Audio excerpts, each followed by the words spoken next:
توی این ویدیو اومدیم نازی‌آباد، جردن جنوبی. قراره با هم دیگه یه شب گردی قشنگ داشته باشیم، کل اینجا رو بگردیم و در مورد اجاره و حال و هوای این روزاش، از گذشته و سرسبزیش و نقشه کشی دقیقش صحبت کنیم و کل بچه محلهای اطراف اینجا با هم دیگه میخوایم ببینیم چه خبره، این همخونه یا چی، یعنی چی.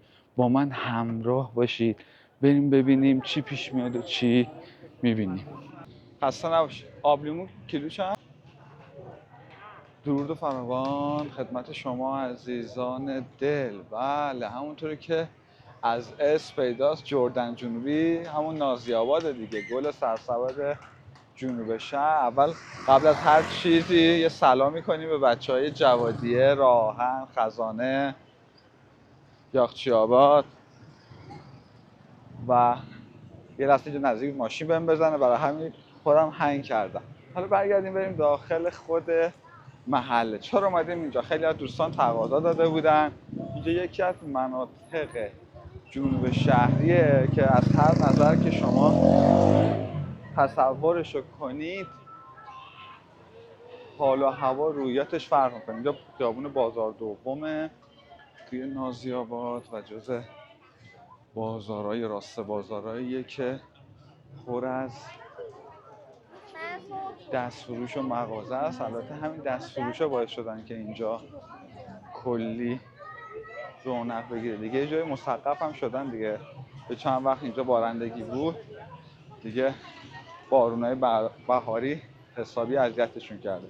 هوا به شدت گرم شده، نوشیدنی داخل یخ میذارن یه جورایی مردم بتونن از این خنکیش لذت ببرن. ببین داخل چه خبره، لباسا همه 140-150 هزار تومانیه، انقدر شلوغی که حد نداره.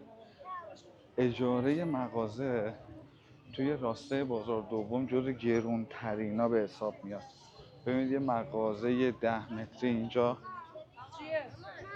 ماهی 50 میلیون تا 60 میلیون اجارهشه. حتی مغازه‌ای که متراژشون بیشتره تا 200 میلیون 250 میلیون هم میرسه.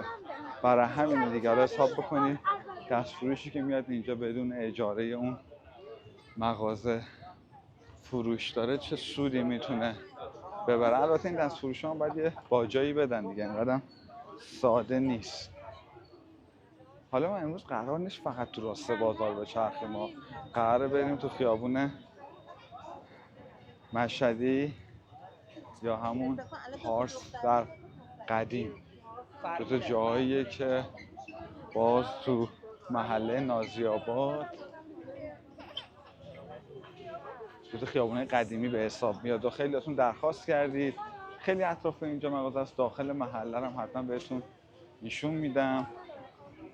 اینقدر جمعیت آدم اینجا زیاده که حد اینجا هم سوهان داره، میگه همه چی میفروشن دیگه. چه قلقله اینجا. خیابون پارس جلوتر هم لوتوس مال، حالا در ادامه خواهیم رفت داخلش، ولی فعلا میخوایم بچرخیم.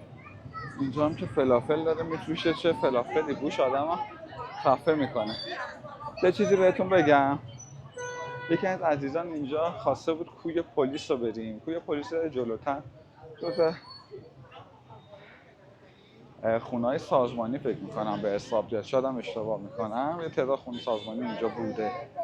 ولی یه چیزی که جالبه بدون، اینجا مثلا 200 دستگاه، 400 دستگاه، 1000 دستگاه، اینجور اسما توی شهر تهران دستگاه به معنی منزل خونه است. یعنی 200 دستگاه یعنی اون زمان اینجا 200 تا خونه بنا شده.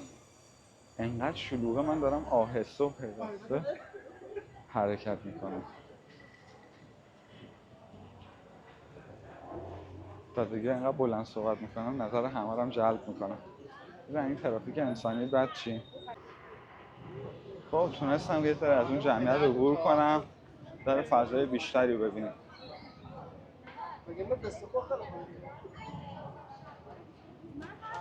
ببینید تیپ و استایل مردم تو نازی‌آباد خب به شدت فرق میکنه و یه کلاس به خصوص خودش رو پیدا کرده و با این حال که جزء مناطق جنوب شهریه، جزء مناطق گرون هم به حساب میاد. خونه ها اینجا قیمتش از 70 میلیون تا 100 میلیون هم هست. اینجا سر کوی پلیس، همونطور که بهتون گفتم. ترافیک هم که اینجا بیداد میکنه دیگه، هر موقع بیای همیشه به همین شکله. حالا اونی که عزیزی که گفته بود کوی پلیس، اینجا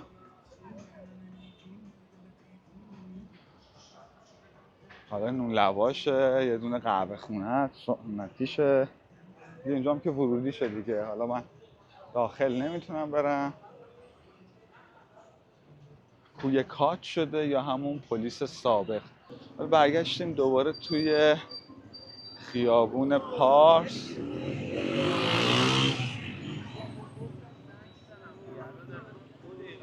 شلوغی رو میتونید اینجا احساس کنید دیگه. الان این ماشین میخواد اینجا پارک کنه، میگه جلوی در مغازمه، نزار. جالب بود. اینجا پایان وساک. با هم بریم سمت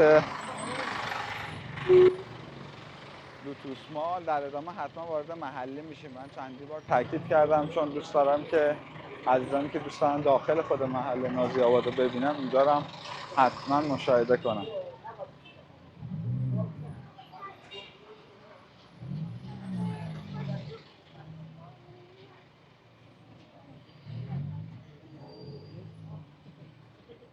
میدونید جنوب شهر آدمای با صفای باحالی هم داره. جدا از این که خیلی اینجا عشق اینن که یه جورایی گندلات باشن، ولی بچهای با صفایی هم وجود داره. یعنی همیشه بعد خیلی ها گفتن که جنوب شهر جز با صفاترین محله است. جیگرم که دیگه نگم براتون. الان سیخ جیگر 45,000 تومان بود، همون نازکی که دیدید.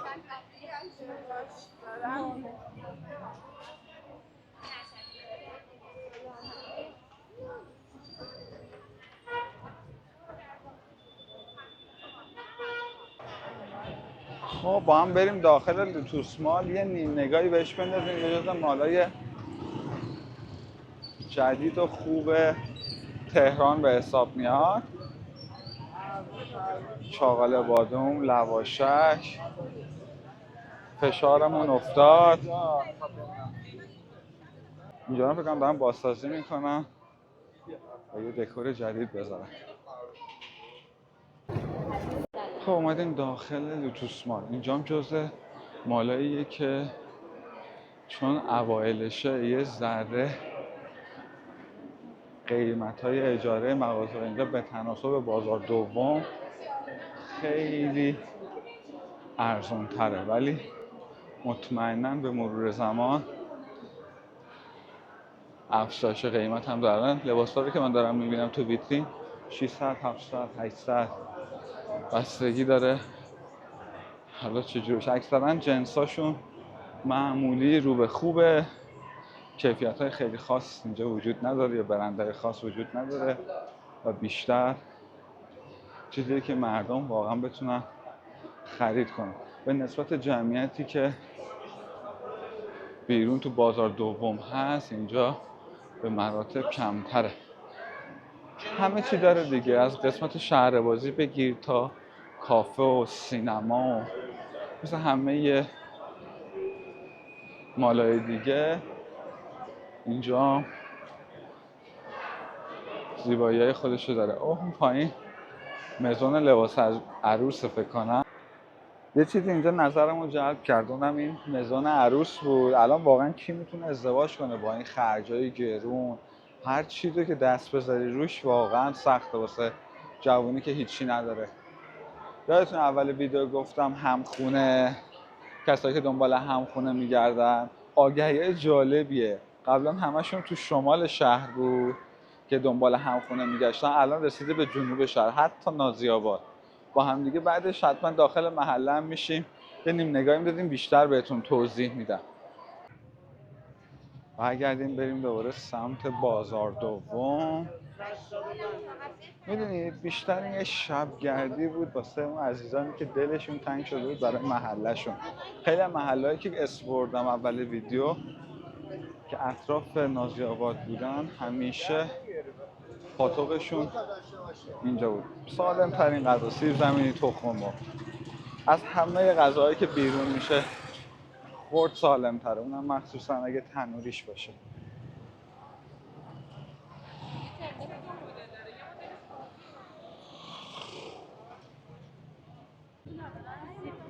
دوباره برگشتیم تو بازار دوم. میبینید که اصلا بازار دوم جای سوزن انداختن هم نیست.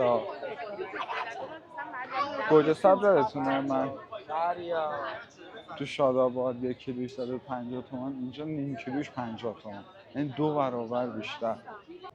خب داریم میریم سمت میدون دوم نازی آباد. خیلی تغییر کرده، اونی که حالا از سالیان سال نبوده براش کلی عوض شده. اسپرسو تک 30 تومن، اسپرسو دوب 40 تومن، کیک تر 50,000 تومن. نمونه ای از قیمت های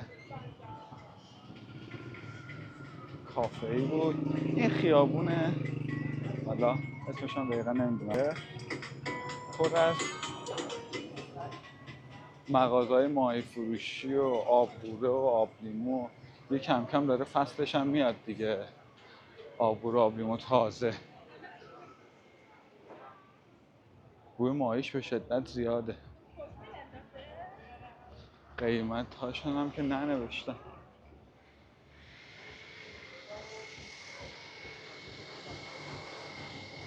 سبزی خورد کنی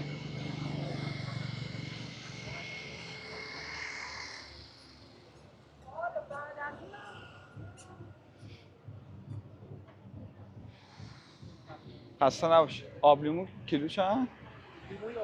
آب لیمو. لیمو داری؟ لیمو تازه هم داری؟ چند؟ 85. آب لیمو که معلوم نیست توش چیه 60 تومن، خود لیمو 85,000 تومن.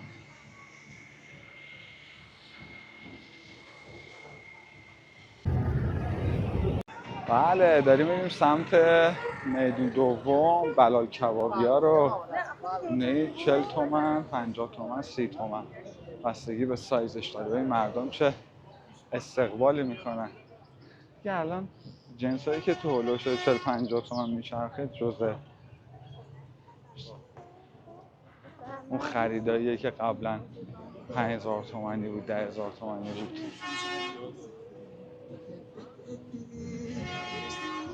انقدر ترافیکه دارید میشنوید دیگه، بوق اتوبوسی که هی بوق میزنه که مردم حرکت کنن.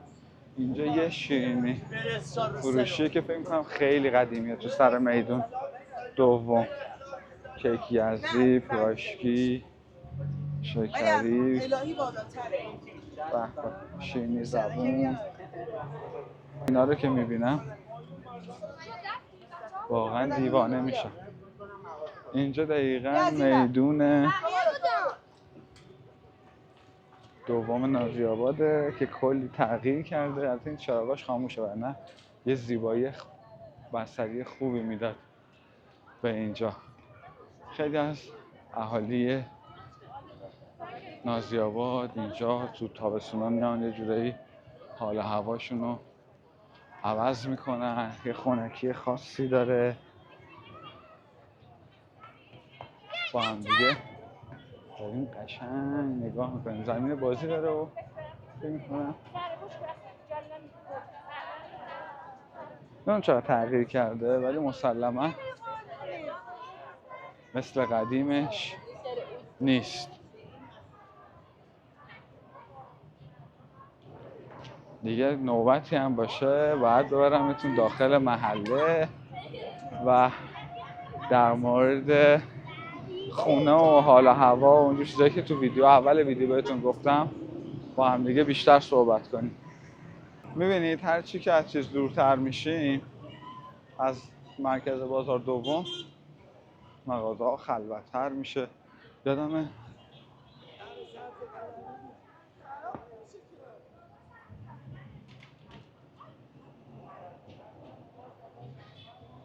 این ویتامینه از سال 1370 اینجا بوده، پس میشه گفت تقریبا 30 سال قدمتشه.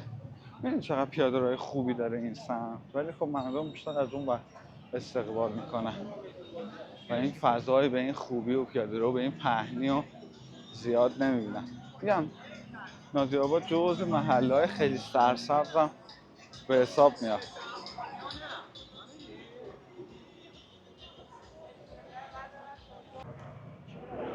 با هم دیگه بریم داخل محله. چقدر بنر فوت زدن. این مغازه هم تعطیل، احتمالا یکی از کاسبای قدیمی بوده و همین خاطر این همه آدم اومده وایستاده اینجا. اینجا رو نگاه کنید. وارد محله که میشیم الان، قبل اینکه وارد شیم ببینید تهیه غذا زده. چلو کباب کوبیده 50، جوجه کباب 50، زرش پلو 60، چلو میکس 75. واقعا با این قیمت ها عجیب غریبه ها. حالا میخوایم بریم ببینیم تو خود محله چه خبره. یه تعداد خونه قدیمی از قدیم مونده تو این محله سرسبز. یادتونه گفتم شبیه نارمکه. دقیقا میدوناشو نگاه کنید. یه میدون این وره حالت فضای سبز، یکی هم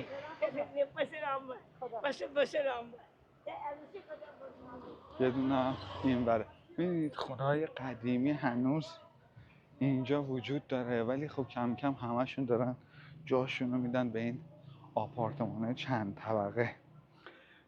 حتی اینجا هم تخریب کردن دارن میدونید. یادتونه بهتون گفتم همخونه پر از آگهیایی که قبلا تو شمال شهر بود برای همخونه ها و اجاره رو تقسیم میکردن. الان تو جنوبش هم مخصوصا تو نازی‌آباد پر شده. چرا؟ اجاره ها دیگه یا آپارتمان 60 70 متری 12 میلیون. الان گوشه تصویر میبینید آگهی ها رو که نیازمند همخونه هستن. بعضی آگهی ها یه خواستن دیگه، مثلا زده صابخونه یه خونه 100 متری دارم، دنبال همخونه میگردم، تماس بگیرید، سن، جنسیت، همه چیز رو مشخص کنید.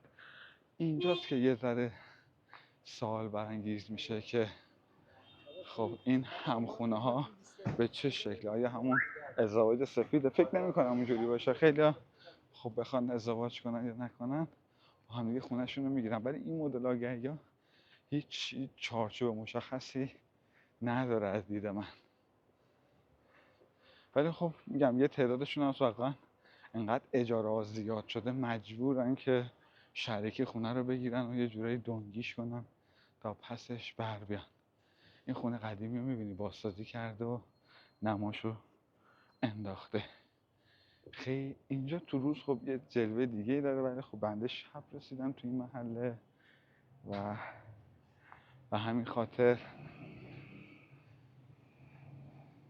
هوا بسیار تاریکه. تو این ویدیو خیلی سعی کردم که کل محله رو بهتون با یه نیم نگاه ساده توضیح بدم.